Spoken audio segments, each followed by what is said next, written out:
एलोन्स school में आए हैं और आरटी के तहत जो बच्चे पढ़ते हैं उनसे जाकर हम थोड़ी जानकारी लेते हैं प्रिंसिपल साहब से और आपको दिखाते हैं। आज हम एलोन्स स्कूल में आए हैं तो आप देख सकते हो।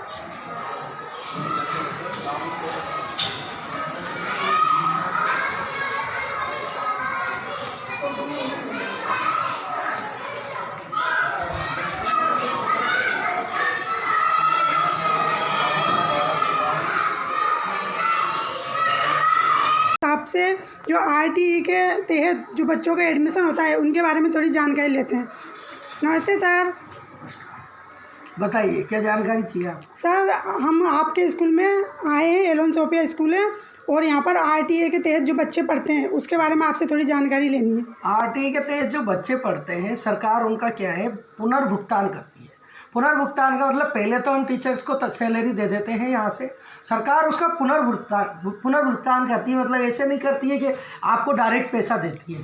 पहले आपको 1 साल का पैसा टीचर्स को देना पड़ेगा, लेकिन सरकार दोबारा हमें पुनर्भुगतान करती है। लेकिन सरकार की अच्छी सुविधा है, इसके अंदर हमारी जो फीस होती है, जैसे कि हमारी फ़ीस 18,000 है, लेकिन सरकार हमें उससे थोड़ा कम देती है। जैसे सरकार की जो यूनिट कॉस्ट होती है तो इस साल यूनिट कॉस्ट थी 13,535 रुपये या 552 रुपये, वो हमें मिल जाते हैं। लेकिन वो 2 किस्तों में मिलते हैं।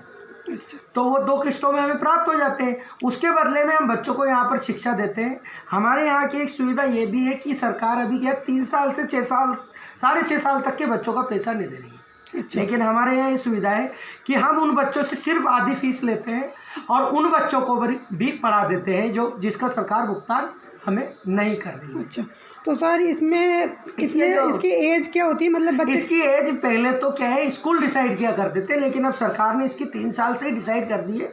लेकिन 3 साल से 6.5 साल तक के बच्चों का पेमेंट नहीं आता है, यानी कि PP3, PP4 और PP5 जिसे हम नर्सरी LKG HKG कहते हैं, उसका पैसा सरकार अभी हमें नहीं देती है। बाकी जो मैंने ये सुविधा कर रही है कि बच्चा अगर PP3 PP5 में मेरे यहाँ आएगा तो मैं उससे आधी फीस लेता हूँ, और ज़्यादा गरीब बच्चा है तो उससे फीस नहीं भी लेते। अच्छा, तो सर आप ये बता सकते हो कि इन बच्चों को मतलब कौन से महीने में इनका वो एडमिशन होता है? इसमें इनका एडमिशन आरटीई के लिए आपको तैयारी तो अभी से ही करके रखनी चाहिए। इनके डॉक्यूमेंट्स आधार कार्ड, बर्थ सर्टिफिकेट, जन्म प्रमाण पत्र होता है, ये आपको तैयार करके रखने होते हैं। बाकी आपके फॉर्म जनवरी में आ जाए। सरकार इसका एक नोटिफिकेशन निकालती है जनवरी में।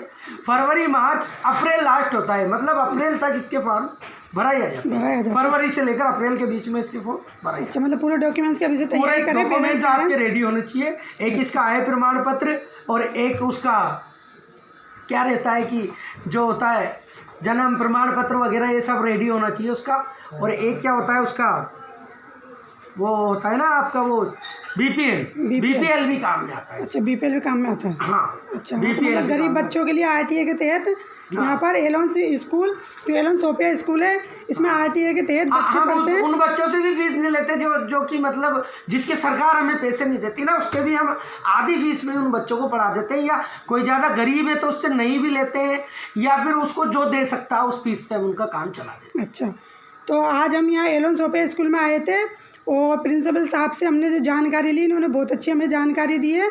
और आप भी अगर आपके बच्चों का आरटीए में करवाना चाहते हो तो आप एलोन स्कूल में किसी भी स्कूल में आप करा सकते हो। अगर आप यहाँ सकते जानकारी अगर आपको आरटीए संबंधी चाहिए और भी जानकारी लेनी चाहिए आपको तो आप यहाँ पर सर से ले सकते हो और आपके बच्चों का एडमिशन करा सकते हो। तो धन्यवाद सर, आपने हमें जानकारी दी। मेरे चैनल को लाइक करें और सब्सक्राइब करें।